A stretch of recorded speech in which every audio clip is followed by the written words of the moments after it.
Hi friends, आज हम लोग पढ़ेंगे कहानी जिसका नाम है माइकल फैराडे।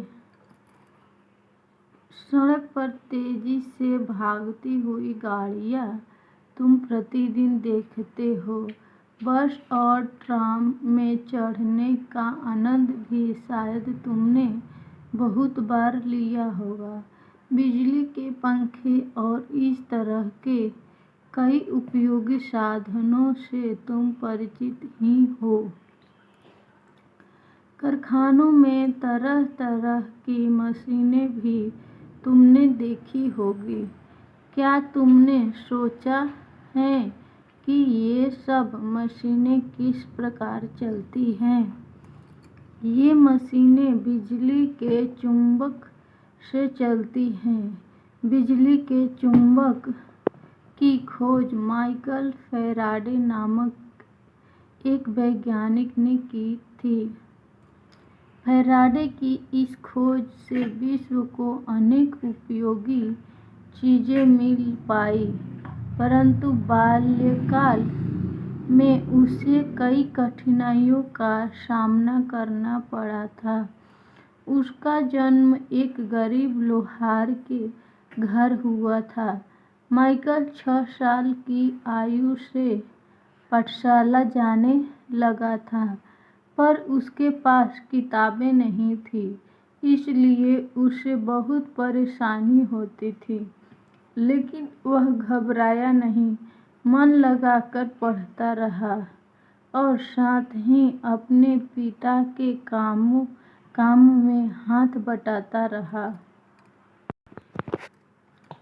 इस प्रकार 7 साल बीत गए।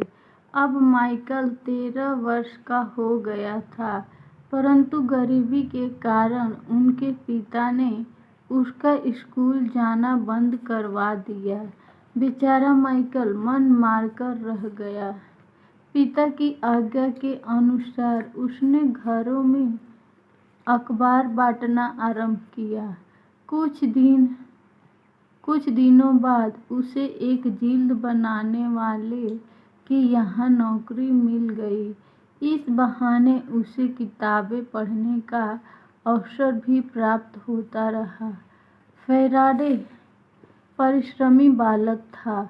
वह अच्छी जिल्दें बांधता था, इसलिए उसका मालिक उससे खुश था। यदि दुकान पर बिजली से संबंधित कोई किताब आती तो फैराडे उसे अवश्य पढ़ता। एक दिन एक बूढ़ा आदमी ने उसे ऐसी ही एक किताब में मग्न देखा। वह वृद्ध व्यक्ति स्वयं एक वैज्ञानिक था। इतने छोटे बालक को ऐसी कठिन किताब पढ़ते देखकर वह चकित रह गया। उसने पूछा, तुम कहाँ पढ़ते हो? मैं कहीं नहीं पढ़ता, मैं ये जिल्दें बांधता हूँ, माइकल ने उत्तर दिया।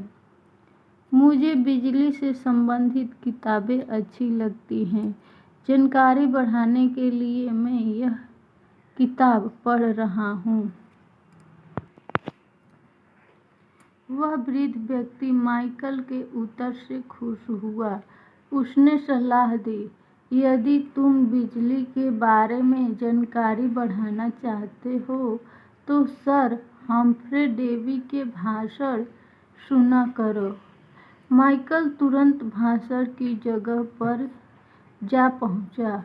वहां जाकर उसने देखा कि भाषण सुनने के लिए टिकट खरीदना जरूरी था। मालिक से पैसे लेकर उसने टिकट खरीदा और भाषण सुनने लगा। लौटने पर मालिक ने पैसे काट लिए। शाम को कम पैसे लेकर घर पहुंचने पर पिताजी क्रोधित हुए और बोले, इस प्रकार पैसे बर्बाद मत किया करो। अगले दिन माइकल को दुखी देख उसके मालिक को उस पर दया आ गई।